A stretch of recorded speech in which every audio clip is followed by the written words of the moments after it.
បាច់មានសួរបងប្អូនអរគ្នាបាទនឹងជួបជាមួយខ្ញុំម្ដងទៀតហើយនៅក្នុង channel តាមផ្លូវបងប្អូនបាទហ្នឹងថ្ងៃនេះខ្ញុំនឹងប្រាប់បងប្អូនបាទ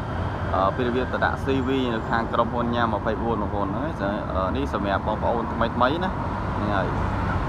សម្រាប់ចាស់អ្នកចាស់ហ្នឹងក៏ដឹងអស់ហើយអញ្ចឹងអ្នកថ្មីចាំចូលទស្សនានេះវីដេអូនេះឲ្យដល់ចប់ហ្នឹងហើយអញ្ចឹងមុននឹងទស្សនាវីដេអូនេះមកសូមបងប្អូនបាទជួយ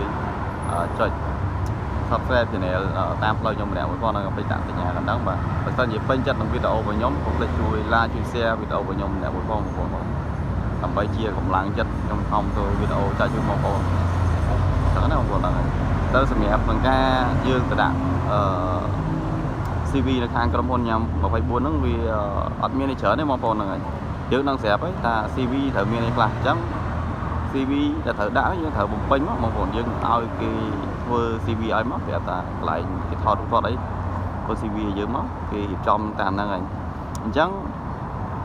យើងត្រូវមានអីខ្លះមុននឹងយើងទៅដាក់ពាក្យដឹកជញ្ជូនខាងញ៉ាំ24ហ្នឹងអញ្ចឹងឯកសារវាអត់មានអីច្រើនទេមានតែសវត្ថកំណើតហើយនឹងអត្តសញ្ញាណប័ណ្ណហើយនឹងការគ្រីម៉ូតូសំខាន់បងប្អូននោះគឺការគ្រីម៉ូតូរបស់យើងបងប្អូននៅកុំភ្លេចបើសិនជាអត់មានការគ្រីម៉ូតូអាហ្នឹងគេខាងក្រុមហ៊ុនគាត់អត់ទទួលយកទេបងប្អូនហ្នឹងសំខាន់យើងមានការគ្រីម៉ូតូខ្លួនឯងផ្ទាល់តែម្ដងបើយើងអត់មានម៉ូតូយើងមានម៉ូតូគ្រួសារក៏បានដែរសំខាន់ឲ្យតែមានការគ្រីហ្នឹងហើយខ្ញុំអត់សូវច្បាស់ដែរណាបងប្អូនណាហើយបើសិនជាបងប្អូនចង់ដឹងព័ត៌មានច្បាស់បងប្អូនអាចទៅក្រុមហ៊ុនញ៉ាំ24បានគ្រប់ព័ត៌មានបានអញ្ចឹងបងប្អូនហើយមួយទៀតពេលដែលយើងទៅដាក់ CV ហ្នឹងក្នុងរយៈពេលបាទរយៈពេល1អាទិត្យបើសិនជាខាងក្រុមហ៊ុនអត់តាក់ទងតទេនឹងមានន័យថាបងប្អូនធ្លាក់ហើយក្នុងរយៈពេល1អាទិត្យហ្នឹងបើសិនជាក្នុងថ្ងៃទី1បាទទី2ទី3ទី4ឬក៏ទី5ទី6ទៅបើខាងក្រុមហ៊ុនតាក់ទងទៅអានឹងមានន័យថាបងប្អូនដាក់ CV ជាប់ហ្នឹងហើយហើយមួយទៀតពេលដែលបងប្អូនដាក់ CV ជាប់ហើយត្រូវចំណាយខ្លះអញ្ចឹងបងប្អូនដូចជាការមកវឹកខ្ញុំចូលរៀងយូរដែរចូល1ឆ្នាំជាងហ្នឹងហើយខ្ញុំដូចជាពេលហ្នឹងយើងត្រូវដាក់តម្កល់ឯកសារមួយហ្នឹងហើយដូចជាតសញ្ញាណប័ណ្ណហ្នឹងហើយតញ្ញាណប័ណ្ណស៊ីនរបស់យើងដាក់តម្កល់នៅក្នុងក្រុមហ៊ុនហ្នឹងបងប្អូនបើសិនជាយើងអត់មានតញ្ញាណប័ណ្ណយើងដាក់តម្កល់សវត្ថកណ្ដាលក៏បានហ្នឹងហើយពីហ្នឹងអត់មួយណាអត់បានទេតែសំខាន់យើងមានលេខទូរស័ព្ទអ្នកធានាបាទសម្រាប់តាក់ទងចូលផងបងប្អូនហ្នឹងហើយឧទាហរណ៍ថាលេខទូរស័ព្ទរបស់យើងពុកម្ដាយបងប្អូនរបស់យើងហ្នឹងហើយយើងត្រូវដាក់លេខដើម្បីឲ្យខាងក្រុមហ៊ុនពេលដែលមានបញ្ហាក្រុមហ៊ុនគេតាក់ទងទៅអញ្ចឹងណាបងប្អូនហ្នឹងហើយណាមួយខ្ញុំអត់សូវលម្អិតដែរបាទអត់ទៅច្បាស់តែទេនេះបាទខ្ញុំពេលខ្ញុំចូលខ្ញុំដឹងច្បាស់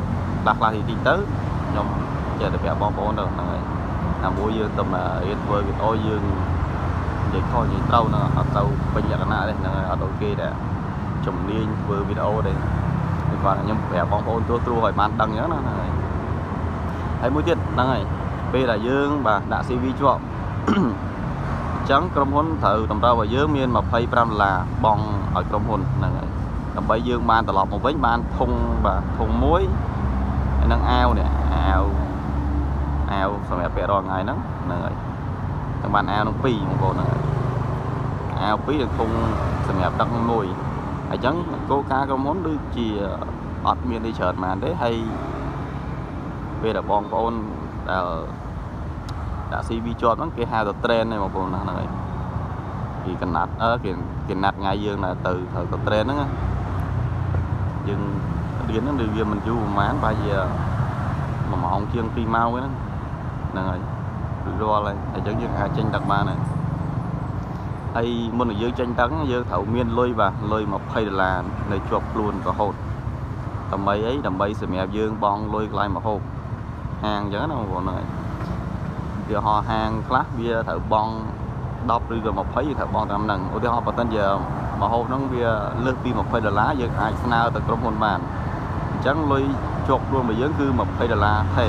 បើសិនជាអត់មាន$20ហ្នឹងយើងមិនចាំចេញដឹកទេហ្នឹងខាងគោលការណ៍ក្រុមហ៊ុននិយាយហ្នឹងហើយមួយទៀត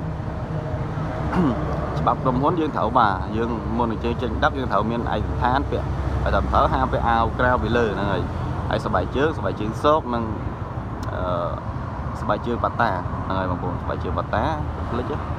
មិនយើងពាក់ស្បែកជើងផ្ទាត់ដល់ខាងក្រុមហ៊ុនឲ្យចេញដឹកតែគេចាប់បានព្រោះគេអាចបញ្ឈប់ការងារយើងចោលទៀតហ្នឹងហើយមួយទៀតហ្នឹងហើយបងប្អូនគឺម៉ូតូខាងក្រុមហ៊ុនតម្រូវឲ្យជិះតាមម្នាក់ឯងទេបងប្អូនហ្នឹងហើយតែយើងនឹកឃើញអត់គ្នាបងប្អូនពុកម៉ែអត់មាននេះជិះយើងដឹកធុងផងយើងពាក់អាវញ៉ាំ9ហើយដឹកគ្នាពីរនាក់តែខាងក្រុមហ៊ុនចាប់បាននឹងគេបញ្ឈប់ការងារយើងចោលបងប្អូនហ្នឹងអញ្ចឹងបងប្អូនជួយបាទស្ដាប់ឲ្យច្បាស់ឡើងតិចប្រយ័ត្នពេលណាដែលយើងចេញដឹកហើយយើងភ្លេចខ្លួនបាទដាក់បងប្អូនឬពុកម៉ែអីទៅក្រោយហើយទៅជាមួយយើងដែរហ្នឹងតែក្រុមការងារគេចាប់បានអាហ្នឹងយើងអាចប្រឈមនឹងអត់ការងារធ្វើហើយដឹកអានេះយើងដឹងប្រាប់ពេលណាដែលយើងចេញយើងដឹងហើយដឹងក៏ឡើងស្អាតបែបណាយើងត្រូវដឹងខ្លួនឯង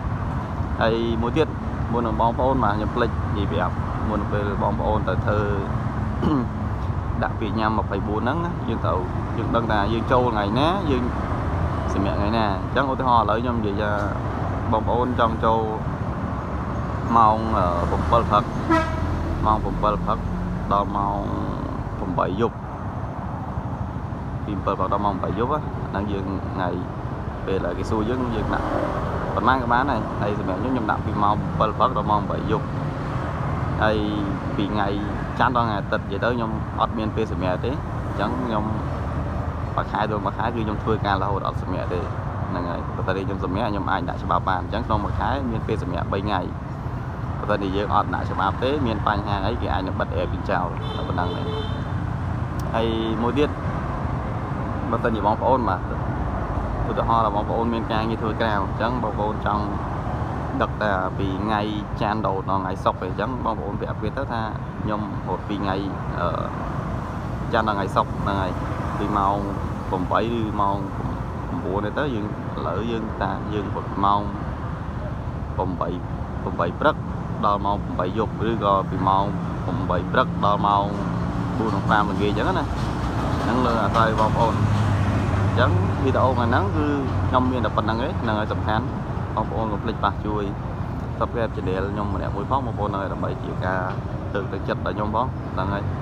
ខំប្រឹងធ្វើវីដេអូឲ្យបងប្អូនទស្សនានិងចំណេះដឹងតិចបន្តួចហ្នឹងហើយបើសិនជាមានពាក្យសម្ដីណាខុសឆ្គងក៏មកជាត្រៃឲ្យទៅរសារខ្ញុំទៅតែរៀនធ្វើវីដេអូទេបងប្អូនហ្នឹងហើយដើម្បីយើងដៃថ្មីជាប្រឹងធ្វើទៅដើម្បីជោគជ័យកាលណាមកយើងដឹកផងរៀនធ្វើវីដេអូផងទៅហ្នឹងហើយវាផ្សាយផ្សំគ្នាថ្ងៃណាយើងអាចរកលុយបានពីមាតិកាហ្នឹងក៏យើងបានលុយហ្នឹងពុកឧស្សាហ៍ខ្លះដែរអរគុណច្រើនចាំជួបគ្នានៅវីដេអូខាងក្រោយបន្តទៀតបងប្អូនអរគុណច្រើនបងជម្រាបលា